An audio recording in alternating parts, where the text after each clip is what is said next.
And welcome back, ladies and gentlemen, to another weekly review with The Robot, brought to you by the Movie Pope. And here he is, bolts and nuts akimbo, The Robot. You know, back in the day, if you knew someone who sniffed glue or did whippets or huffed paint, chances are they weren't going to do well in life. They coast by, never amounting to much in life, barely noticing the world around them, and getting into Lord knows what. In A Bird in the Head, we can see that Curly definitely fits the bill. In fact, he may be the common ancestor from which all rejects, duds, and ne'er-do-wells descend. You figure a guy who samples wallpaper paste like it was spaghetti bolognese wouldn't amount to much, but apparently, he's the perfect candidate for what a mad scientist has in store.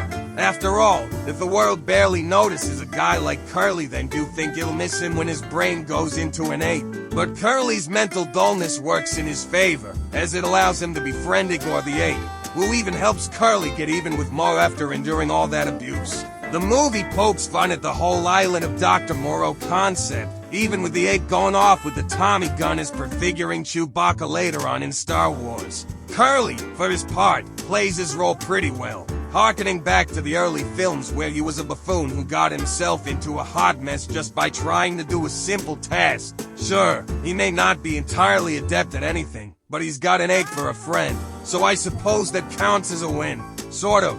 It's kinda sad to know that, by 1946, he was starting to slow down and the physical comedy he did years before was toned down, being carried by the other stooges. Still, he was able to remind us just who he was and that, to a degree, he could still give us flashes of the comedic genius from yesteryear.